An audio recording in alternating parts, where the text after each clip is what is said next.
We can all agree that the LA Clippers are probably cursed in some way, right? Anytime the franchise has momentum or a real chance at winning anything, something just has to go wrong. And before they found consistent success in the 2010s and early 2020s, they were considered one of the worst franchises in all of sports. And while the wins may not have always been there, one thing the Clippers have had that may have gone under the radar if you don't really think about it, they've had an insane amount of superstars play for them, just at some of the worst times in their careers.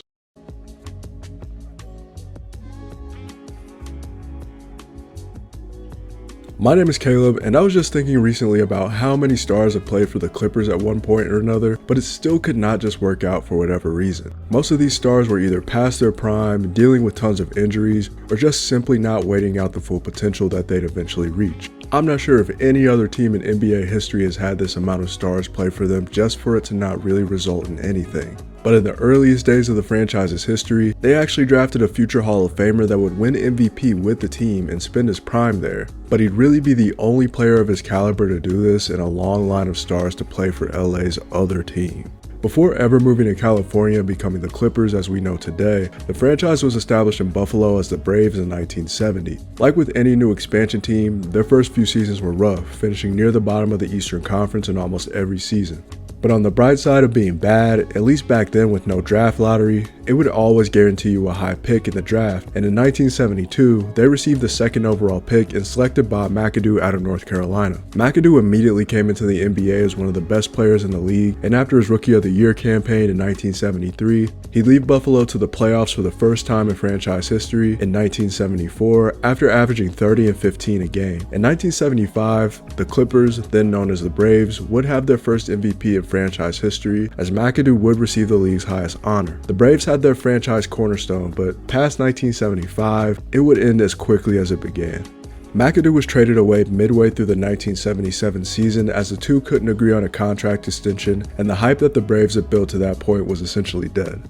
McAdoo is probably the most famous pre-Clippers era franchise legend, but people forget that they had two other Hall of Famers briefly play for them before they'd make a name for themselves in the league, and this is where a long line of either former or future superstars would play for this franchise. While McAdoo was the OG Clippers franchise star in the 70s, every other superstar Hall of Famer outside of arguably their most recent stars that would eventually play for them had their best years either before or after joining the team. Each player is memorable in a specific decade that they played in, and before leaving Buffalo for San Diego in 1977, their last two seasons as the Braves saw them land two key players of the 1980s, one of which played a grand total of 2 games for them, but would go on to win the MVP in his own right. Moses Malone, one of the greatest big men in NBA history, played for a lot of teams in his NBA career, but little known fact is that he played 2 games as a rookie in Buffalo in 1976 before being traded to Houston. There's not really much out there about his time in Buffalo due to the time period and the short amount of time he played there, but most accounts say he was traded due to the fact that they could not find any consistent minutes for him.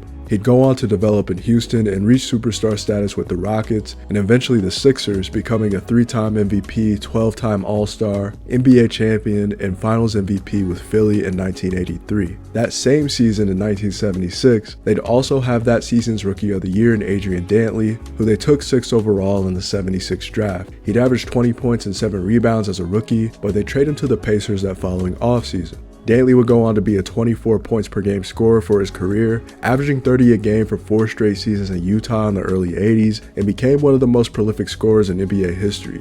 So for a brief moment, at what Bob McAdoo recalls as only about 2 weeks, the Braves franchise had McAdoo, Moses Malone, and Adrian Dantley on the same team, but they essentially had no time to mesh together as a unit. The pre-Clippers era franchise had stars but never got the chance to see them at their full potential. The Braves would move to San Diego in 1978 and become the first iteration of what we now know as the Clippers, and by 1980 they were still scraping the bottom of the conference record-wise. They didn't necessarily have a face of the franchise at the time, but they did have a handful of solid players like Randy Smith and World B. Free. In the 1979 offseason, a former MVP would make his way to San Diego to become the newest face of the Clippers, but that's only if he could somehow stay healthy. Bill Walton, when he actually was on the court, was easily one of the best players in the league. Coming into San Diego, he was a two-time All-Star, MVP, and led the Blazers to their first and only NBA championship in 1977. He was a part of the NBA's big man revolution in the 1970s, and after sitting out the 1979 season in protest to the Blazers front office due to contract negotiations, he became the newest Clipper prior to the 1980 season. If he could stay healthy, the Clippers, at the very least, could make the playoffs. But in his 4 years there, his injuries lingered, including his appearance in only 47 games across his first 2 seasons. The Clippers moved to LA during the 84-85 season, Walton's final year with the team, where he averaged 10 points and 9 rebounds in 67 games. But of course, with the Clippers' luck, Walton would leave LA for Boston ahead of the 86 season, just to have the healthiest season of his entire career. He'd play 80 games, win 6th Man of the Year, and help Boston to the 1986 NBA championship. As you probably know, Walton would eventually be inducted into the Hall of Fame as another Clippers player whose best years the franchise missed out on. The Clippers would shoot for another future Hall of Famer on his way out the league and sign Jamal Wilkes to a league minimum $70,000 contract in 1985-86. Best known as one of the key pieces on the Showtime Lakers, Wilkes was a 4-time champion, 3-time All-Star, and former Rookie of the Year, and by all accounts, one of the most well-rounded players of his era. His time with the Clippers lasted a mere 13 games and he retired after that season.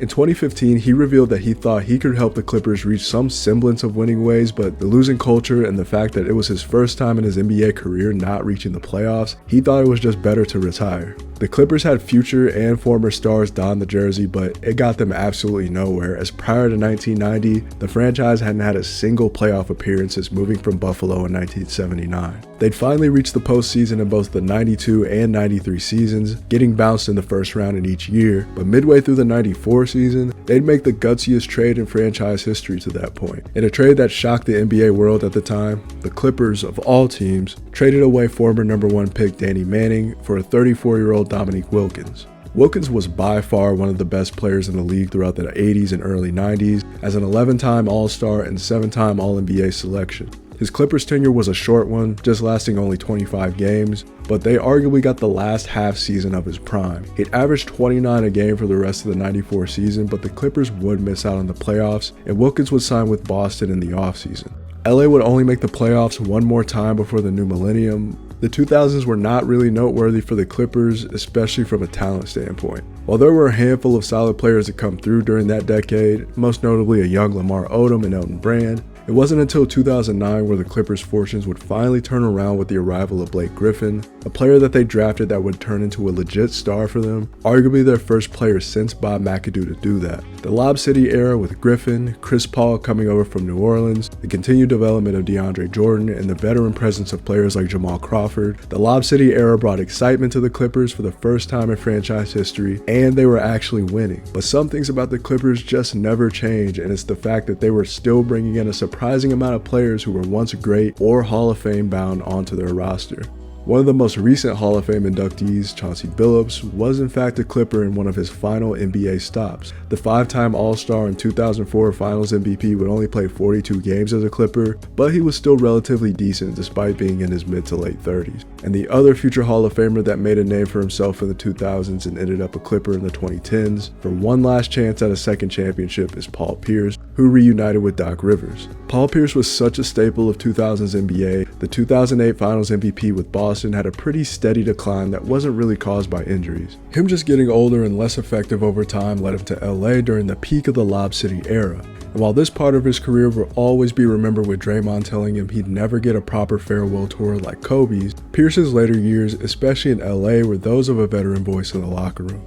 The post-Lob City era with Kawhi Leonard, Paul George, and later James Harden saw some other stars they wished they'd had at other points in their careers, but the main catalyst to how they even got there was trading away a rookie Shai Gilgeous-Alexander for Paul George in 2019. I mean, to be fair to the Clippers, I'm not sure anyone could have predicted the SGA we see today as one of the league's premier scorers and perennial MVP candidate, but when we look back on his career when it's all said and done, Shai playing for the Clippers is going to be one of those NBA trivia questions that you forgot even happened. And after Shai, and you can argue whether or not they'll even be in the Hall of Fame at some point, but the team's tradition of getting once great players to become Clippers at some point in their career is just kind of impressive. Players like Rajon Rondo, DeMarcus Cousins, John Wall, and most recently Ben Simmons, All players who were amongst the top of their positions at one point or another were either past their prime or could just not overcome injuries as Clippers. Russell Westbrook, who will 100% be in the Hall of Fame at some point, was never the greatest fit on the Clippers, but of course as soon as he leaves and goes to Denver, he has one of his best seasons since leaving OKC in 2019. There's no reason for the Clippers to not keep this tradition going into the rest of the decade and into the future. Whether it's collecting Hall of Famers and All-NBA players past their primes like Infinity Stones, or trading away some of the league's best players before they even get the chance to truly show what they can do, I don't know if any other team in sports is even capable of replicating this phenomenon like the Clippers have. My name is Caleb. If you want to support the channel, please like and subscribe. Appreciate y'all for watching, and I'll catch you on the next one.